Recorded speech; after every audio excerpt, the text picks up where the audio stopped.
This video is brought to you by patreon.com/worsttake. Get access to exclusive live streams and Discord servers, on-screen shoutouts, and early access to some videos when you join now. Help make sure that we can continue to make content like this by supporting the Patreon. Links are in the description down below.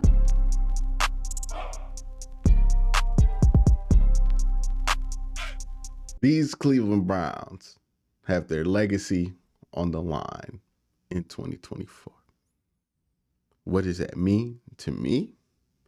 It means that how we look at these players will greatly be determined on how they perform in this season.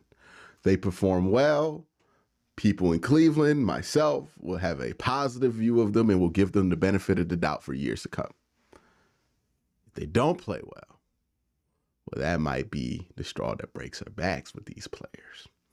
And it might become almost impossible for these players to win back over the fan base or win back over people like me, because this was the year they were supposed to step up. They did not.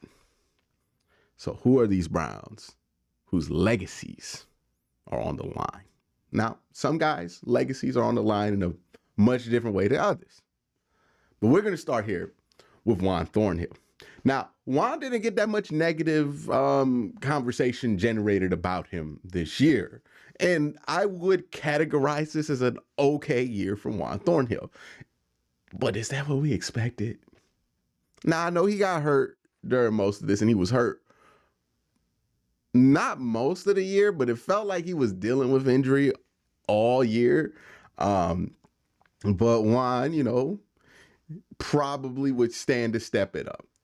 I think if he has a bad season this year, it's going to go from, okay, Juan's hurt, man, why can't Juan stay healthy, to why is Juan on the team, right? I think public opinion on him is going to change drastically depending on the type of season that we had of him. We wanted the Juan Thornhill that we saw in preseason make plays, and I don't think during the regular season we really got much of that from Juan. So Juan Thornhill definitely on the list of guys whose legacy is on the line, because if he doesn't turn it around, I think the conversation about him is going to change in a much more negative way going forward, unfortunately. All right, the next guy on the list whose legacy is on the line, Greg Newsome. Now, Greg Newsome got a lot of flack for his performance in the wild card and some of his post-game comments after that. I think people will get over that if he plays well, right? If he doesn't play well next year, then people's frustration about that is going to carry over, and then you're going to have yourself a very Jed Wills-like situation with Greg Newsome where people are going to be very upset at him. Now, is it warranted? I don't know. I think sometimes we just get on these trains with players and start hating them for no reason. Like, Greg's a fine corner. He's played well most times he's out there. Most of the time people are complaining about Greg Newsome doing something wrong. They're not understanding what his role in the defense is, and it's not really his fault that something happened. And I can understand why that would be frustrating to Greg Newsome, to constantly be characterized as doing a bad job when the only reason people are seeing you on the screen trailing somebody who got beat is because you're trying to help out somebody else who didn't do their job well, right? You're trying to just do what's best for the team in that situation, and people see that and start to blame you. I can understand all of that frustration. That's a tough spot to be in. Slot corner is a tough spot to be in. But if he doesn't play well, the public perception is going to change on him. It's kind of already starting to change, and it's going to change on him to the negative. Now, I think people are a little harsh on Greg. I think Greg's a fine corner. When he was asked to step out there on the outside, when Denzel Ward went down, we really didn't miss Greg. We really didn't miss Denzel on the outside. We just missed that Greg wasn't on the inside. I think if you got rid of Greg Newsome, you would realize that he's an integral part to what this defense wants to do. But sometimes reality doesn't matter to perception, because people are going to see things how they want to see things, even if that's not how it is. And that's kind of the situation with Greg. So if I'm Greg Newsome, it would help you out to make some plays this season that are a little bit less, that aren't left up to the imagination of people when it comes to how people are going to perceive you going forward in Cleveland. Now, the next guy, kind of on a similar vein, is Za'Darius Smith, right? Because I think his season was fine, but his sack total was underwhelming. We also have to remember, the Browns broke the franchise record this year for team sacks, which means that instead of the sacks being monopolized by Myles Garrett and Za'Darius Smith, the attention that teams were paying to Myles Garrett and Za'Darius Smith freed up a lot of other opportunities for sacks. So there was production that was there. The Browns still had a ton of sacks this season. The problem is that it wasn't Za'Darius and Myles getting the bulk of it. But part of the reason you had that sack production is because it wasn't Za'Darius and Myles not getting the bulk of it, because teams were just doing everything they can to avoid those two from getting sacked. Now, while Myles Garrett deals with double teams, triple teams, teams rolling away from him, teams throwing the ball in 2 seconds or less to get rid of it, just to avoid Myles Garrett. That's all the things that he deals with. Za'Darius does get some one-on-ones, and I do think he should have been more productive when it comes to sack numbers this season. He only had, 6.5 or 7? We expect him to be a double-digit sack guy. That's what we expect out of Za'Darius Smith. He did not give us that this season, and if he's back next season and he doesn't do that again, I think people are going to look at his tenure here as a bit of a bust instead of a success, because the pressure's been there, the run defense has been there with Za'Darius. The only thing that hasn't been there is the sack reduction, which can kind of be explained away. But regardless of if it can be explained or not, we know that people are going to be kind if those sack numbers still stay low with Za'Darius Smith. So that's somebody who really has their legacy on the line in 2024. Cedric Tillman and David Bell, they both have their legacies on the line. And honestly, their spot on the team going forward in 2024 for very different reasons. Cedric Tillman, one, got to figure out whatever it is that he ain't figured out when it comes to learning this playbook. Because, if you ain't got it by next offseason, the team's going to give up on you. Because it's one thing to be somebody who can't get open, hasn't figured out getting open in the NFL yet. Like David Bell, it took him a little while to figure out what it means to get open. I think he's starting to figure that out right now, right? We've seen that the last couple of weeks of the season. David Bell's been coming on strong. Even in the playoffs, he had a couple good catches. Cedric's issue is that he don't ever know where he's supposed to be. And I don't know if that's a work ethic issue or a classroom issue. Like, is he just not being taught well enough where he's supposed to be? Or is this an issue of him not caring enough? Either way, teams aren't going to have a ton of patience for it, because the one universal thing that has happened with 4 different quarterbacks in this offense has been every single one of those quarterbacks have had a moment where they threw a ball at 19 and went to 19 and asked him, "Hey, sir, why were you there?" Right? Like we saw Deshaun Watson scream at Cedric Tillman because Cedric Tillman just wasn't where he was supposed to be. We saw this. We also saw Joe Flacco have to yell at Cedric Tillman because Cedric Tillman wasn't where he was supposed to be. We saw this with PJ. We even saw DTR get a fade ball broken up by Cedric Tillman because Cedric decided to run a fade when he wasn't supposed to run a fade. I watched a video with Cam Newton about the type of receivers that you just cannot deal with at the quarterback position. And I think it's important what Cam says on this because Cam is a mentor to Deshaun Watson. So what Cam says probably gets to Deshaun Watson. And one of the things that Cam said was you have guys who don't know what the deal's supposed to be. And those are the dudes, even when they're talented, that can't be on the field. Because if I do a check, right? If I see this guy's in a this guy's 3-gap, 1-2 gapping or something like that, where I see the 3-tech slide or shade, and then I know it's about to be a blitz, I have 2 seconds to get rid of this, and I check. And you're supposed to be running the shallow, but then I see your ass way down the field, running the deep corner. You can't be on the field because I can't depend on you. You could be open as you want on that deep corner. But if you don't check when I'm trying to get you to check to, so I can get the ball out quickly, I'm going to throw an interception. We're going to lose the game because you're not where you're supposed to be. And Cedric Tillman has that issue.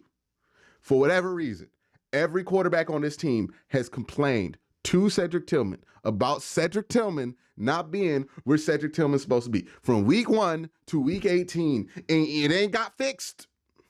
They just took him off the field after a while. And if Cedric don't get that shit down pat this offseason, it's a wrap. Like, we stuck with Anthony Schwartz for like 4 years. But Anthony ran the right routes. He just couldn't get open or catch. Like, you can live with that. But if you're not where you're supposed, that can cost you games, man. Nobody wants that in there. Why do you think David Bell, who also is on this list, was in there instead of Cedric Tillman? Because David, where he's supposed to be. David not more talented than Cedric Tillman. David not more athletic than Cedric Tillman. David has not figured out he's not faster than Cedric Tillman. Any of that. He can't catch better. But you know what David does know? The playbook. So he got in. Cedric's very talented, but he does not know where he's supposed to be half the time. If I'm Cedric Tillman, I'm doing nothing but that. Like, in between working out and all that stuff and being a person, living your life and everything, you got to really have a focus on that playbook, because you do not want to come into this offseason and have Deshaun Watson still mad at you for not running the right routes. Because if that happens, like, I'm going to be honest, I'm going to keep it real. If that happens, like, anywhere past the first week of training camp, it's a wrap. Like, it's a wrap. You go from talented 3rd-round pick to never seeing the field again, because if it goes past the first week of training camp and you still don't know where the hell you have to go after having a whole summer to fix this, it's a wrap, dog. Like, Deshaun is going to make the decision, and all the quarterbacks, no matter who it is, Joe Flacco as the backup, whatever, they're going to make the decision. We're done, man. We don't want Cedric on the field no more. I just leave him off the field. I'd rather give me David Bell. That doesn't mean Cedric's going to get cut, but it does mean that Cedric's opportunity to make an impact on this team is done if he doesn't figure it out. Like, I hope he understands how vital it is that he figures that out this offseason. Like, I hope he understands it, and he has the sense of urgency that he should, because he wasted a lot of opportunities this season, a lot of chances. He really did. And if he don't got that figured out, quarterbacks are not going to deal with that forever.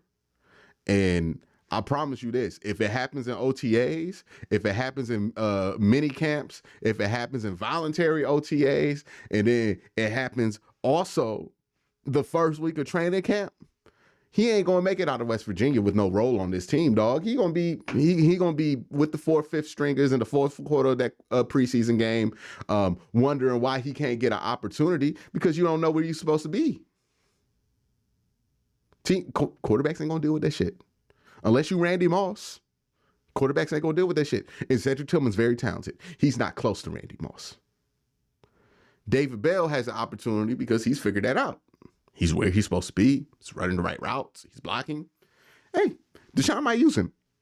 Speaking of, let's talk about Jed Wills. Jed Wills' legacy is on the line. Simply because since he was hurt most of last year, people are ready to give Jed Wills another chance. right? I think people are willing to give Jed. We saw how bad it got without Jed Wills. We saw that Geron Christian is nowhere close to as good as Jed Wills. Nobody who knows what they're talking about when it comes to tackle play, like certified tackle evaluators, not just me, not just people who watch the team every week, like offensive line people who make a living talking about offense. Nobody thought Geron Christian played good. And that's not a shade to Geron Christian. He's not supposed to be better than Jed Wills. But now a lot of people have had their eyes open and they're like, you know what, man, Jed Wills ain't that bad. I kind of wish we had Jed Wills for that last run. So Jed has this opportunity in front of him to change the narrative on his name. Because if Jed comes out here and plays well in 2024, it's going to rewrite how everybody can talk about Jed Wills for the last couple of years, right? Because people was using his name dirty, calling him all kind of things. But if he comes out, plays well, I think he has the grace right now for people to be like, hey, you know what? Maybe we was wrong about Jed because we saw what it was without him. Now let's talk to the player whose legacy is on the line in the biggest way, and we all know it. Deshaun Watson, right? The Browns need to double down on Deshaun Watson, but the Browns also know that his legacy is on the line. This is his last opportunity to change the narrative on his name when it comes to the football field. If he plays well this season, people will talk about him as who he was in 2019, 2020, 2024, and forward. Right? They will talk about him as a good football player, a good quarterback, and all of that. Right? He will be able to be known as at least a good quarterback. And maybe it rewrites how people feel about the trade. Maybe it rewrites how these things are. I don't know. It depends on how well he plays. But if he plays well, I do think people will generally be like, hey, man, well, he was good in 2020. He stayed healthy. Yeah, he's back to being Deshaun again. If he does not play well this season, everything that he's accomplished is going to be rewritten. They're going to recontextualize it, right? Because how good was he actually in 2020? You know, the NFL just didn't have that many quarterbacks. So was he really a top 5 quarterback in 2020? Like if you put that season out to now, is that a top 5 season? They only won 4 games. Like all of that stuff is going to be reevaluated. And you're going to be talked about as a one-hit wonder who hit the Browns for a lick. No matter what you do for the rest, right? You see what happened to Russ's reputation. Russ went from Super Bowl champion franchise quarterback, right? That's how we viewed Russ in 2019. It is 2024, and we look at Russ as this thing that we want the Steelers to sign as Browns fans simply because we think he's that toxic. That's where Russ's reputation. Imagine telling yourself in 2019, nah, I want the Steelers to sign Russ. You would have been like, what? Why do you want the Steelers to get Russ? Are you stupid? But 2024, if you say, hey, man, the Steelers sign Russ, I think that's a good thing for the Browns. That's not crazy to say. That's how things went with Russ, right? Russ's window was that first and second season in Denver. They didn't make the playoffs. Bam, that's where Russ is at. Even though Russ had like 26 touchdowns, it's where Russ is at. The world done gave up on Russ. And I don't know what Russ can do to get the people back. But it's going to take some work. And that's going to be, and if Deshaun does not have a good season this year, with this team being good, with this team 11 wins without him for what? 10 of those games? 12? They got to 11 wins? Hey, man. Everybody going to start looking at him very, very differently. And they already look at him differently. But now it's going to be, was he always a bum? Was he always not good?